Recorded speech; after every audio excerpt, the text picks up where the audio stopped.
क्यों बढ़ रहे हैं वृद्धाश्रम? जहां माता पिता पूजनीय माने जाते हैं, वहीं अब क्यों उनका आखिरी सहारा बन रहे हैं वृद्धाश्रम? कभी जिन बच्चों के लिए उन्होंने अपनी जिंदगी कुर्बान कर दी, उन्हीं बच्चों के पास आज उनके लिए वक्त नहीं है।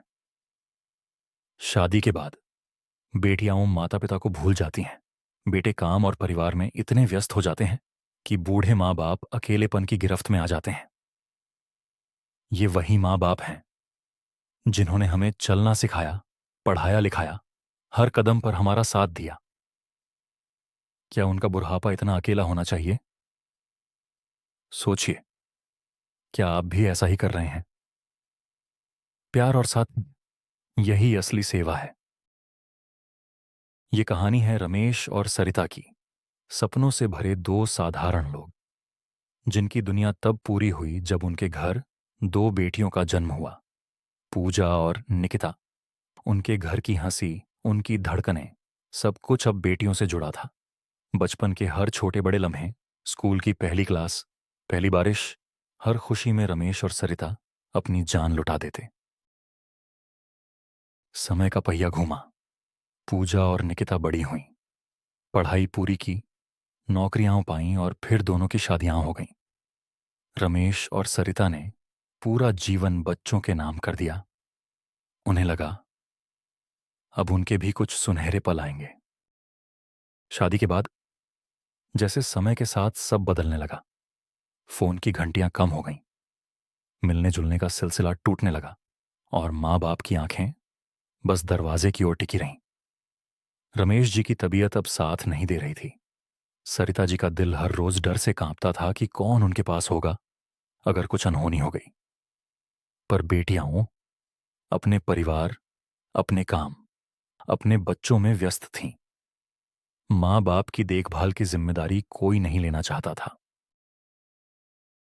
एक दिन दोनों बेटियां, पूजा और निकिता, आमने सामने थीं, लेकिन माँ बाप के लिए नहीं, बल्कि उनके घर और संपत्ति के बंटवारे के लिए। मैं क्यों रखूं? आप ज्यादा कमाती हैं तो आप रखिए। ऐसे तानों की मार उन दिलों तक पहुंची जो सिर्फ बेटियों के नाम धड़कते थे। आखिरकार दोनों बेटियों ने एक ऐसा फैसला लिया जिसे सुनकर रूह कांप जाए।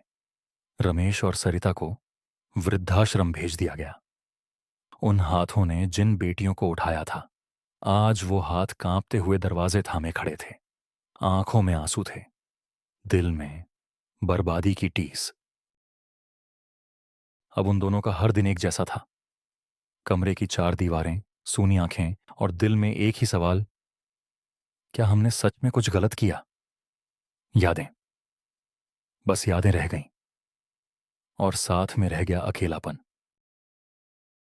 आज की कहानी किसी एक रमेश और सरिता की नहीं है। यह कहानी बन रही है हजारों लाखों बुजुर्गों की।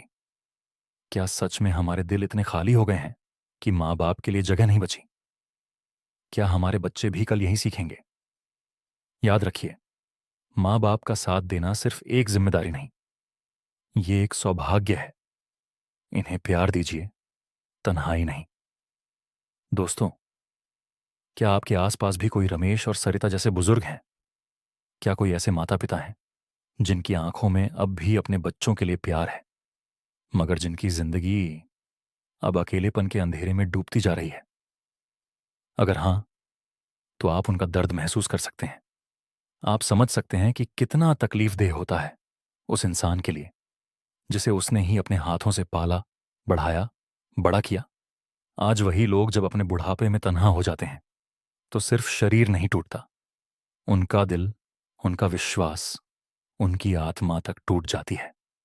मैं आपसे एक गुजारिश करता हूं, अगर आपके आसपास कोई ऐसा परिवार है जो अपने माता पिता को वृद्धाश्रम भेजने की सोच रहा है, तो कृपया बस एक बार उनसे प्यार से बात कीजिए। उन्हें समझाइए रिश्तों की अहमियत क्या होती है। माँ बाप की दुआओं से बढ़कर कोई दौलत नहीं होती, उनका साथ देने से बड़ा कोई पुण्य नहीं होता।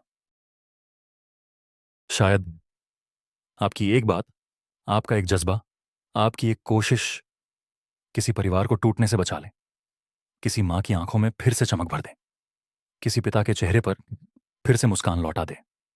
और अगर ऐसा हो गया तो यही इस वीडियो की सबसे बड़ी सफलता होगी, क्योंकि सच्ची भक्ति, सच्चा धर्म वही है जहां हम अपने माता पिता के साथ खड़े रहते हैं। अगर आपको ये कहानी पसंद आई हो तो कृपया लाइक जरूर करें और हमारे चैनल को सब्सक्राइब करें। आपके एक छोटे से सपोर्ट से हमें और भी ऐसी दिल छूने वाली कहानियां लाने की हिम्मत मिलती है। धन्यवाद।